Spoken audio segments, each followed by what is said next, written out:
اگر میرے ہاں تیسری بیٹی ہوتی تو اس کی شادی بھی میں تم سے کر دیتا۔ تبوک سے رسول اللہ صلی اللہ علیہ وسلم کی واپسی کے بعد منافقین کے سردار عبداللہ بن ابی نے وفات پائی۔ رسول اللہ صلی اللہ علیہ وسلم نے اس کے لیے دعائے مغفرت کی۔ سیدنا عمر رضی اللہ عنہ نے آپ سے عرض کیا آپ اس کی نماز جنازہ نہ پڑھیں، لیکن آپ نے نماز پڑھی۔ بعد میں وحی نازل ہوئی، اس میں سیدنا عمر رضی اللہ عنہ کی رائے کی تائید نازل ہوئی۔ رسول اللہ صلی اللہ علیہ وسلم اور مسلمانوں کو منافقین کی نماز جنازہ پڑھنے سے روک دیا گیا۔ اس سال کے دوران میں حج فرض ہوا۔ رسول اللہ صلی اللہ علیہ وسلم نے 300 صحابہ کرام کا ایک قافلہ حج کے لیے روانہ فرمایا۔ سیدنا ابو بکر صدیق رضی اللہ عنہ کو امیر حج مقرر کیا اور انہیں ہدایت کر دی کہ سب کو حج کا اسلامی طریقہ بتائیں۔ سیدنا ابو بکر صدیق رضی اللہ عنہ کی روانگی کے بعد سورہ برات یعنی سورہ توبہ کی ابتدائی آیات نازل ہوئیں، جس میں ان تمام مشرکین سے عہد توڑنے کا حکم تھا جنہوں نے اپنے عہد کی پاسداری نہیں کی تھی، اور ان کو اور ان لوگوں کو جن کا سرے سے کوئی عہد ہی نہیں تھا 4 مہینے کی مہلت دی گئی تھی کہ اس دوران میں جس طرح چاہیں زمین میں گھوم پھر لیں، تاکہ انہیں معلوم ہو جائے کہ وہ اللہ کو بے بس نہیں کر سکتے، اور یہ کہ اللہ کافروں کو رسوا کر کے رہے گا۔ البتہ جو مشرکین اپنے عہد پر قائم تھے اسے توڑا نہیں تھا اور مسلمانوں کے خلاف کسی کی مدد نہیں کی تھی، ان کا عہد پورا کرنے کا حکم دیا گیا۔ آپ نے سیدنا علی رضی اللہ عنہ کو یہ آیات دے کر ناقہ پر سوار کیا اور روانہ فرمایا۔ انہوں نے حجاج کے قافلے کو راستے ہی میں جا لیا۔ سیدنا ابو بکر صدیق رضی اللہ عنہ نے امیر حج ہونے کی حیثیت سے ارکان حج ادا کیے، اور اس کے بعد سیدنا علی رضی اللہ عنہ نے سورہ برات کی ابتدائی آیات سنائیں۔ اس کے بعد سیدنا ابو بکر صدیق رضی اللہ عنہ نے صحابہ کرام کی ایک جماعت بھیج کر یہ اعلان کر دیا کہ اس سال کے بعد کوئی مشرک حج نہیں کر سکتا اور نہ کوئی ننگا آدمی بیت اللہ کا طواف کر سکتا ہے۔ یہ اعلان گویا جزیرت العرب سے بت پرستی کے خاتمے کا اعلان تھا، یعنی اس سال کے بعد بت پرستی کے لیے آمد و رفت کی کوئی گنجائش نہیں۔ غیر مسلم قوموں کے لیے جزیے کی ادائیگی کی فرضیت اور سود کی ممانعت کا حکم نازل ہوا۔ رسول اللہ صلی اللہ علیہ وسلم جو ہی تبوک سے مدینے واپس آئے، وفود کی آمد کا سلسلہ شروع ہو گیا۔ یہ سلسلہ اگلے برس 10 ہجری تک جاری رہا۔ عرب کے قبیلوں اور خاندانوں نے اپنے اپنے نمائندے بھیجے، اور بعض رؤسا، غلام، یتیم، غربا اور خواتین بذات خود مدینہ منورہ آئے تاکہ اسلام اور پیغمبر اسلام کے بارے میں پتہ لگائیں اور خود اپنی آنکھوں سے سب کچھ دیکھ لیں۔ جب یہ لوگ مدینہ آ کر قیام کرتے اور آپ کو دیکھتے تو بعض لوگ تو دیکھتے ہی پکار اٹھتے، اللہ کی قسم یہ چہرہ کسی جھوٹے نبی کا نہیں ہو سکتا۔ اس کے بعد اسلام قبول کر لیتے۔ جب جزیرہ عرب میں دعوت و تبلیغ مکمل ہو گئی اور اللہ نے اہل ایمان کی ایک ایسی جماعت پیدا فرما دی جو دعوت کی حفاظت کی ضامن اور اسے زمین کے کونے کونے تک پہنچانے کی کفیل تھی، تو اللہ تعالیٰ نے چاہا کہ رسول اللہ صلی اللہ علیہ وسلم کو انتقال سے قبل ان کی جہد پیہم کا ثمرہ بھی دکھلا دے۔ چنانچہ آپ کو ذی الحج 10 ہجری میں بیت اللہ کے حج سے مشرف فرمایا۔ آپ نے حج کا ارادہ فرمایا تو لوگوں میں اس کا اعلان کر دیا۔ آپ کا ارادہ حج سن کر تمام عرب ساتھ جانے کے لیے ٹوٹ پڑا۔ ہفتے کے دن 26 ذیقعد کو آپ نے کوچ کی تیاری فرمائی، بالوں میں کنگھی کی، تیل لگایا، تہبند پہنا، چادر اوڑھی اور ظہر کی نماز کے بعد مدینے سے چل پڑے اور عصر سے پہلے ذوالحلیفہ پہنچ گئے۔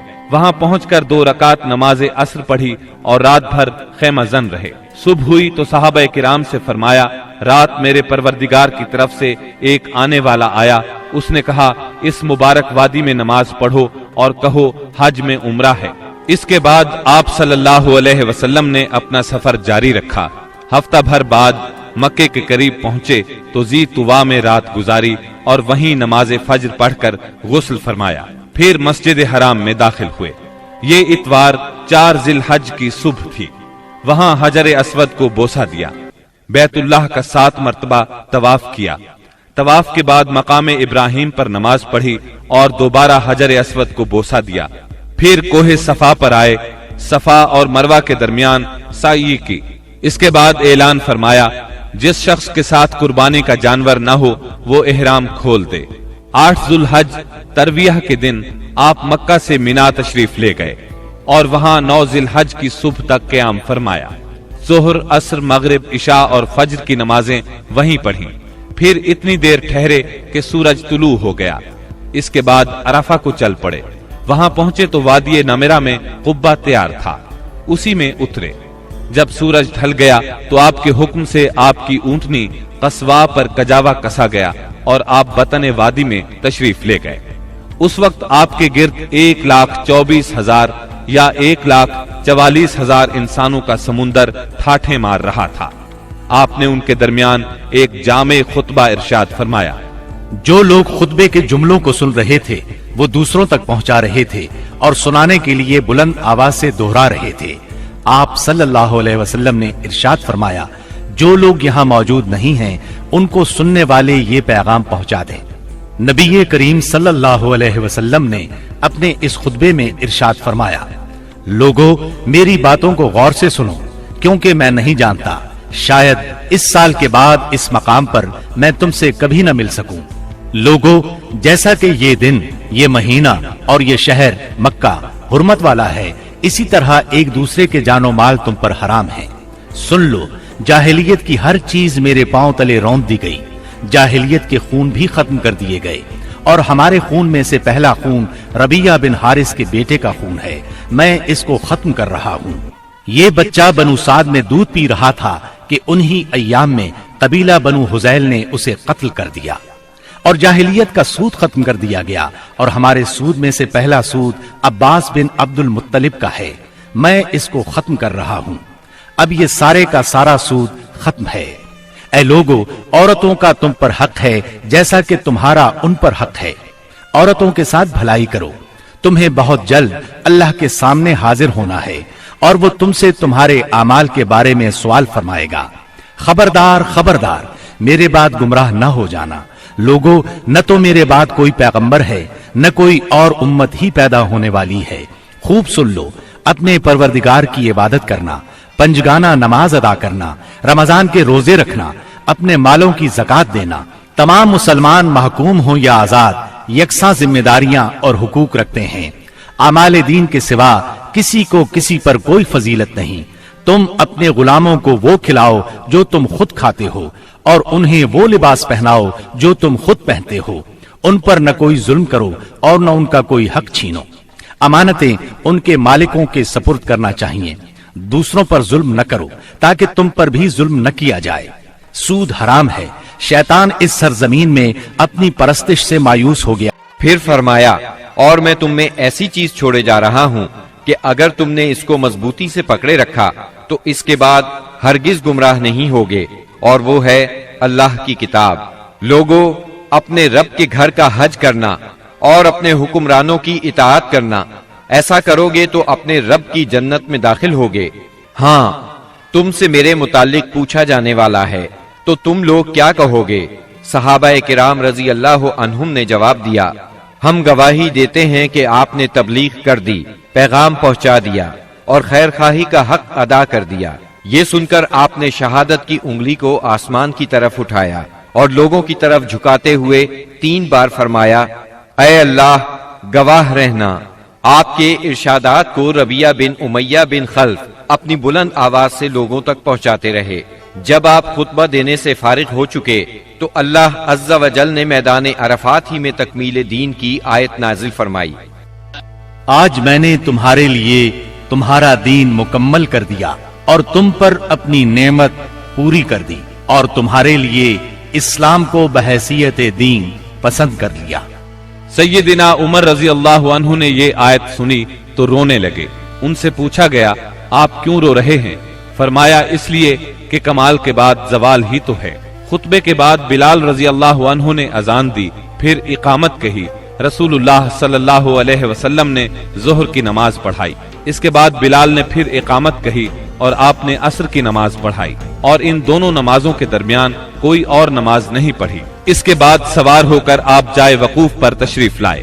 اپنی اونٹنی قصواء کا شکم پہاڑوں کی طرف کیا اور جبل مشات یعنی پیدل چلنے والوں کی راہ میں واقع ریت کے تودے کو سامنے کیا اور قبلہ رخ مسلسل اسی حالت میں وقوف فرمایا، یہاں تک کہ سورج غروب ہونے لگا۔ تھوڑی زردی ختم ہوئی پھر سورج کی ٹکیا غائب ہو گئی۔ اس کے بعد آپ نے سیدنا اسامہ رضی اللہ عنہ کو اپنے پیچھے بٹھایا اور وہاں سے روانہ ہو کر مزدلفہ تشریف لائے۔ مزدلفہ میں مغرب اور عشاء کی نمازیں 1 اذان اور 2 اقامت سے پڑھی، درمیان میں کوئی نفل نماز نہیں پڑھی۔ اس کے بعد آپ لیٹ گئے اور طلوع فجر تک لیٹے رہے۔ اس کے بعد آپ نے حج کے باقی امور سر انجام دیے، حتیٰ کہ 13 ذی الحج کو سوار ہو کر خانہ کعبہ تشریف لے گئے، الوداعی طواف کیا اور فجر کی نماز پڑھی۔ پھر مکہ مکرمہ سے نکل کر مدینہ منورہ کی طرف کوچ فرمایا۔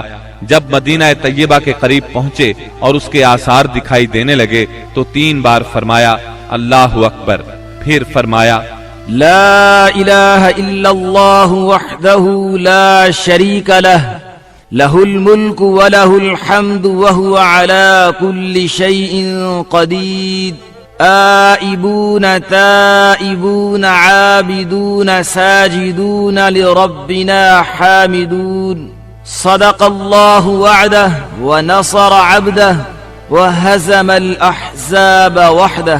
اللہ کے سوا کوئی معبود نہیں، وہ تنہا ہے، اس کا کوئی شریک نہیں، اسی کے لیے بادشاہت ہے اور اسی کے لیے تعریف، اور وہ ہر چیز پر قادر ہے۔ ہم پلٹنے والے، توبہ کرنے والے، عبادت گزار، سجدہ کرنے والے، اپنے رب کی تعریف کرنے والے ہیں۔ اللہ نے اپنا وعدہ سچ کر دکھایا، اپنے بندے کی مدد کی اور تنہا ساری جماعتوں کو شکست دی۔